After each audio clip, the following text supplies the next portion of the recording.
With 4 total events going down last week, we ended up going 3-1 on Dog of the Night plays. Unfortunately for us, the one loss came in the UFC as Luis Pajuelo got absolutely sniped by Fernando Padilla, and it was a horrible pick in hindsight.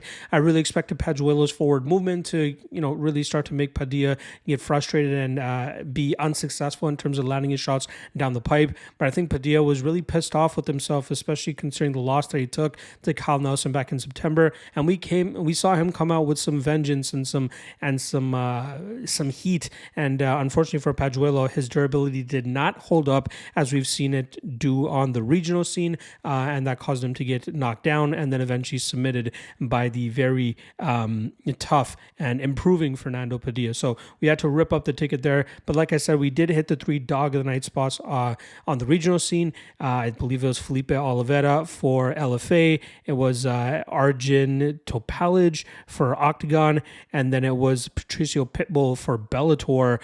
Very happy to hit those 3 spots. So we do improve the Dog of the Night record, getting closer and closer back to the black. Right now it's 11-19 on the year for minus 3.56 units and a minus 12% ROI. Last week it was a minus 23% ROI, so pretty much chopping that in half here, going 3-1 over the last weekend. Let's see if we can continue marching back to the black and then into the green. Obviously, got another 3 Dog of the Night candidates for you guys here for UFC Atlantic City. If you want to find out which of these 3 I'm actually going with as my official Dog of the Night play, make sure you guys check out the Patreon page where I've already posted it for the fans over there, the subscribers. So make sure you guys check it out. Feel pretty decent about it, I'll be honest. Now, if you guys listened to the podcast earlier this week, you guys noticed that I only picked one underdog to pull off the upset in terms of as an official prediction, but that doesn't necessarily mean that I wouldn't have a bet against those predictions if the odds are good enough. So with that said, let's get into the top 3 Dog of the Night candidates that I have. First of which is going to be Anton Turkalj, who comes in at plus 110 as he takes on a rematch against Ibo Aslan. Aslan was able to really put the work on Turkalj for about 6 minutes in the first meeting 4 years ago, or 3.5 years ago, I believe it was.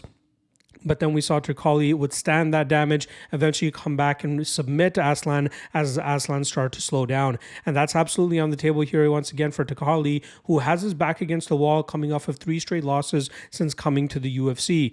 It's clear if he gets another loss this weekend, he'll likely get released from the promotion. So it'll be intriguing to see what kind of approach he brings to the table.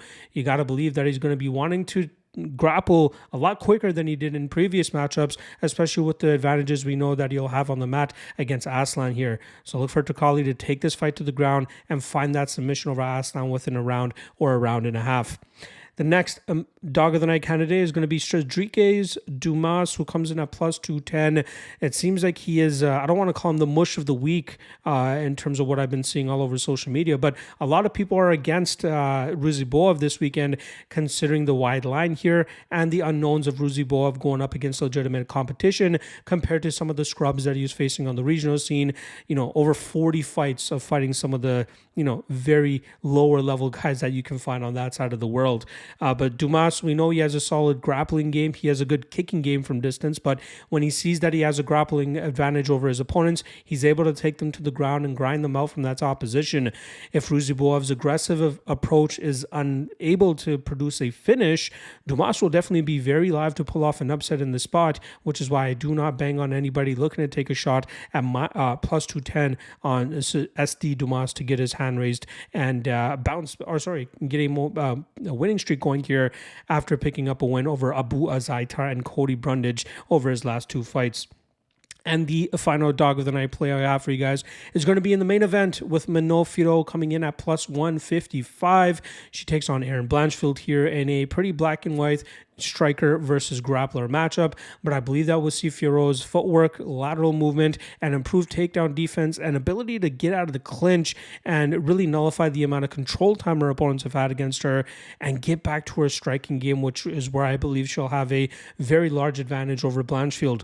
Blanchfield normally crashes the pocket with wild strikes, which leaves her open to get dinged down the middle, as we saw against Tyler Santos in the first round of their matchup, but I expect to see better work from Fiorot in terms terms of working off the cage compared to what Santos was unable to do. And I think that we'll see Fiorot really start to run away with this fight.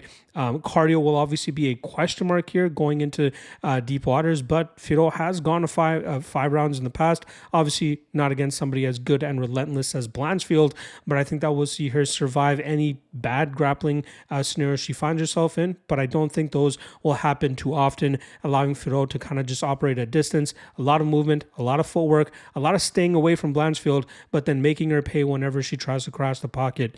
So give me Fiorot here, plus 155 as a potential dog of the night. Which of those three did I actually post for the subscribers there and track as an official play? Check out the Lock of the Night Patreon page, as I'll have all of the information there for you guys.